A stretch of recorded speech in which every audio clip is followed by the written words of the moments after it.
السلام عليكم ورحمة الله وبركاته. ازيكم عاملين ايه؟ يا رب تكونوا بخير ان شاء الله. النهاردة هنعمل مربى المشمش، طريقة سهلة وبسيطة، اتمنى انها تنول اعجاب حضراتكم. انا جبت هنا المشمش، فتحته نصين ونضفته وشلت منه النوى. بعد ما وزنته كان كيلو 100 جرام، بعد التنظيف بقى كيلو و100 جرام. هجيب حلة ألمونيوم واسعة شوية عشان ما يفرش مني على البوتاجاز، واحط في قلبها المشمش واروح حط عليه يعني اغمره بس بشويه من الميه، قد كوبايه ونص من الميه، غمر بس بسيط. تمام. وهسيبه على النار لحد ما يستوي المشمش ده شويه، يعني يغلي غلوتين 3 كده. اكون مجهزه البرطمانات وغسلها كويس ومسمطاها في الفرن، يعني مسخنه الفرن على الاخر وطفيته ودخلت فيها البرطمانات ديت عشان تتعقم. معايا كيلو من السكر، هاخد منه حوالي 800 جرام من السكر ومعلقه من الجلوكوز، ممكن نستغنى عنها ولو في ملح ليمون مع عصره ليمونه صغيره. تمام كده. المشمش بتاعي غلي، هاخده اصفيه بالشكل اللي حضراتكم شايفينه ده. والميه هستخدمها، يعني انا مش هرمي الميه اللي احنا سلقناه فيها، انا هستخدمها في ضرب المشمش لان هضربه في الخلاط. تمام. دي بعد ما يبرد كده هروح ضربه في الخلاط بالشكل اللي حضراتكم شايفينه ده. انا حطيت الكميه كلها في الخلاط وهستخدم برضو كميه الميه كلها.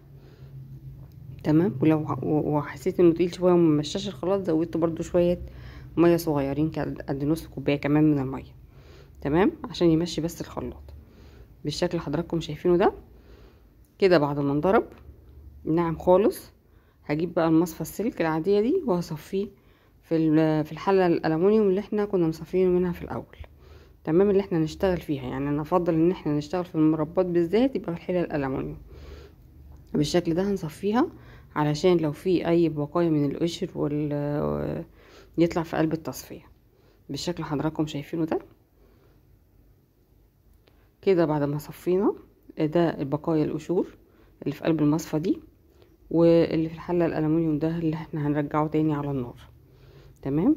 هنرفعه بقى على النار بالشكل ده بعد ما تصفي، ما فيهوش اي رواسب ولا في اي شيء ولا في قشور ولا حاجة، ناعم تماما عشان تبقى مربى بوريه ناعمة مفيهاش اي قطع. نستخدمها بقى للحلويات وفي البسكوتات والحاجات دي كلها. نرفعه على النار ومجرد انه يغلي طبعا هو هيطلع ريم. الريم ده مش هنشيله في الاول خالص، هنسيبه شوية. هنحط حوالي مقدار 800 جرام من السكر. في ناس ممكن تحط للكيلو كيلو، يعني كيلو فاكهة قصاده كيلو من السكر. انا بحطش كيلو كامل.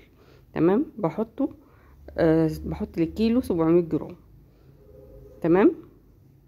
وبعد كده ادوقها، لو لقيتها محتاجه شويه من السكر كمان بحط لها شويه كمان من السكر، لكن هو اعتدال للكيلو فاكهه 700 جرام من السكر. انا حتى هنا حاطه 800 جرام عشان في زياده 100 جرام. تمام. هحط بقى معلقه الجلوكوز، وقلنا ممكن نستغنى عنها ونحط ملح ليمون لو عندك مع عصره ليمونه برضو. تمام بالشكل ده كده. احنا هنسيبه برضو الريم مش هنشيله دلوقتي لان لسه ما دخلتش في السوا. هحط عصرة ليمونة واقلبها شوية، اقلبه بقى شوية كده واسيبه بقى يغلي على نار هادية. اهدي النار خالص تحتيه واسيبه يغلي بقى براحته. بعد كده لما الريم بقى يطلع على الوش بالشكل ده كده ويبقى سهل ان انا اشيله علشان ما اشيلش معايا مربى وانا برفعه. تمام. اشيله بقى في طبق على جنب لوحده بالشكل اللي حضراتكم شايفينه ده كده، واقلب، وكل ما يطلع ريم اشيله بالشكل ده. هي كده لسه محتاجه شويه كمان، لسه ما استوتش اصلا ولسه برضو بتطلع ريم. فهي ادني معاها كده، رايحه جايه احرك عليها والنار تحتها هاديه، يعني ما تنسيش وتعلي النار تحتيها. لسه بدري على انها تستوي، لسه شويه كتير. هسيبها وكل ما ريم يطلع هشيله بالشكل اللي حضراتكم شايفينه ده. هي كده بدأت تقصر بس لسه لها شويه كمان. هختبرها،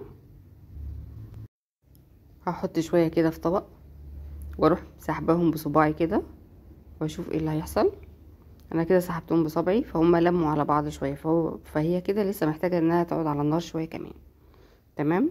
هسيبها برضو تاني مع نفسها، وبرضو اتابعها لو في ريم طلع تاني اشيله، مفيش خلاص بس اقلبها كل شويه كده. كل كميه الريم اللي طلعت معايا، وكده هعمل لها اختبار تاني عشان اتاكد انها استوت بالشكل ده. فهي كده اهي، الخط سليم زي ما هو، ما جاش على بعضه. ففي الحاله دي كده هي استوت. انا هطفي عليها النار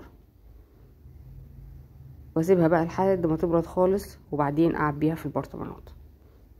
تمام. شايفين اتأثرت بقت كميتها قد ايه؟ بس طبعا ما دنيش اقصر فيها لحد ما تبقى تقيله قوي، عشان بعد كده لو تقلت قوي في البرطمانات هتبقى سميكه. انا مش عايزاها تبقى سميكه، انا عايزاها برضو فيها ليونه شويه. تمام. بعد كده هنعبيها بقى في البرطمان بالشكل اللي حضراتكم شايفينه ده.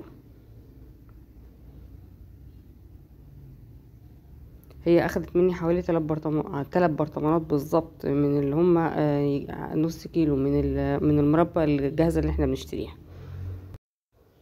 بالشكل اللي حضراتكم شايفينه ده. ناعمه. تبقى حلوه قوي قوي لما نعمل رواني، لما نعمل اي بسكوتات من اللي بنلزقها في بعضها، سابلي، الكلام ده كله. اتمنى انها تنول اعجابكم، والى اللقاء في فيديو جديد.